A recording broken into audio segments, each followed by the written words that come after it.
Now, in a world where the delicate balance between nature and human needs is constantly challenged, there is a remarkable movement taking root. In Embu County, for forest adjustment communities, the forest isn't just home to diverse ecosystems. It is also a source of sustenance and livelihood. By planting crops in the forest, these forward-thinking individuals are not only meeting their nutritional needs, but also contributing to the conservation of this previous ecosystem. Philip Keitani with more. Over the last few years, Kenya has suffered from adverse weather crisis and going through one of the worst ever droughts in 40 years that saw widespread crop failure and numerous livestock deaths. At the same time, flash floods have caused losses of life and displaced hundreds of people. Extreme weather events and conditions are seriously threatening the country's ability to produce food, while 5.4 million people are facing starvation and hunger. To mitigate this crisis, the government of Kenya, with the help of development partners like the International Fund for Agricultural Development (IFAD), have been working together to reduce food insecurity while improving natural resource management and providing access to financial services to small-scale farmers. Out of IFAD's participation in this project, we can be able to see how we've been able to transform and change the environment within that particular area. We are seated in a forest which has been brought down, which has brought together our farmers in groups. They've grown trees, they've reclaimed land for agriculture through this project, and where our farmers are growing food. And in my view, it's a very good idea worth remembering, and really support or thank the farmers, because through this project they are seriously contributing towards bringing down our food budgeting deficit. In Embu County, the government through the Kenya Forest Service has allowed communities living adjacent to the Njukiri forest to cultivate and grow crops within the forest through its plantation establishment and livelihood improvement scheme, also known as PELIS, that is anchored in Section 48 and 49 of the Forest Management and Conservation Act of 2016, which allows forest adjacent communities through community forest association like the new Njukiri Muungano Community Forest Association that uses forest land for food production while supporting forest establishment by planting seedlings, taking care of them till the area forms a closed canopy. We have been here with this project for over 10 years, and the total amount that has been invested is above $93 million. So we do believe that it has been a great investment, seeing some of the benefits of having this number of trees, also for a lot of families and part of the communities being able to support in terms of food security, and also selling some of the excesses to also fund also their children going to school and also having an increased income. So for us, it has provided social inclusion as well the preservation of many of the natural resources which are very key for the Kenyan government and for IFAD. The money you have had has taken care of the entire 6 counties, and it's important to state here also that apart from what you're seeing happening here, they have also supported small holder irrigation projects like where we've come from in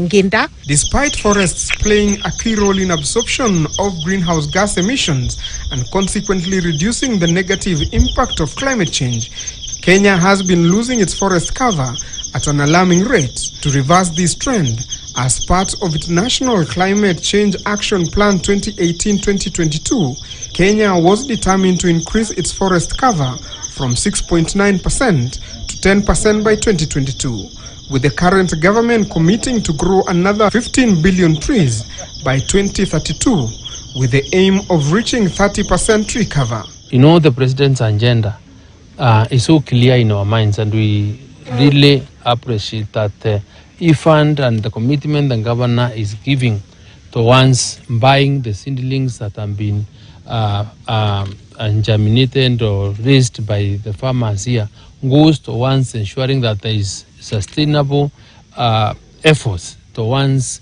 the planting of the 5 billion trees that the president has committed himself to do in the next 5 years, which will go a long way in mitigating the effects of climate change, which has been so adverse and which has caused the world serious pain.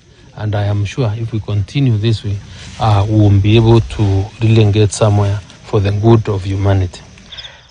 The communities who are living around this place, no more, there is no anger, there is no starving. The children have gone back to school. There before there was a lot of dropout, but nowadays we have food security. Because, for example, in one plot, 64 by 32, we normally harvest between 8 bags to 10 bags of maize of 90 kg, 6 bags of maize, and for example, 8 bags of potatoes. So we normally get enough food security. Under Pelis, the land which the community members are given is usually the forest land and a plantation where the trees have been harvested or when re-establishing degraded areas of the forest. The portions are subdivided through a balloting method among the CFA members. Once a CFA member has been given a portion, they are required to pay an annual commitment fee depending on the portion of land owned to the Kenya Forest Service. If you want to become a member, you normally join your nearby CBO. So if you are a member of the CBO, you automatically become the member of CFA.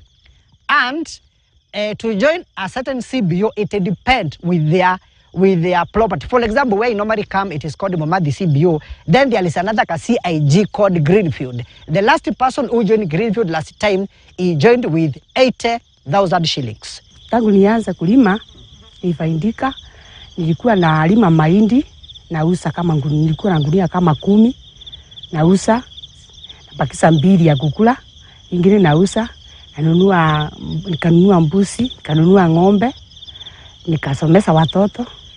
Sasa nilikuwa nasaidika sana kwa sababu mbeleni hatukuwa na kitu ya kukula.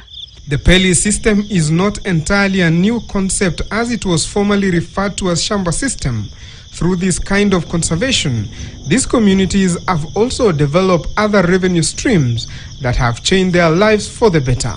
Then before, there was a lot of destruction of the forest because members or community members used to say that the forest belong to Kenya Forest Service. So they used to come to the forest and do a lot of destruction. But since we signed the agreement, then we did a lot of capacity building for the ownership of the forest by the community. So we have increased the forest cover. So by doing so, you can see there was some animals, insects, and birds, whereby they had gone away. But since we started doing rehabilitation, all those animals and insects and birds, they have come back, whereby we normally attract tourists. That is why we started ecotourism in Kambudunda, whereby the Kambudunda 4 or Kambudunda ecotourism site is one of the best ecotourism in Kenya. Young people have also benefited from these projects and are now becoming champions of protecting their forests. Nataka nikitoka huku, ile pesa nitakuwa nimeuza ya harvest, nitaweka biashara yangu. So nikitoka kwa msitu, nitakuwa na sustainable income generating activity ya biashara. Alafu pia nitakuwa nimepata kazi. Juu kwa sasa niliingia huku after kutoka university, nikaona instead ya niende nako kwa matown kutamba huko nikitafuta kazi, niingie huku nitafute kazi, nifanye kazi ya ukulima, na ile mapato nitakuwa napata bado ni kama yenye ile mshahara ningepata kwa town.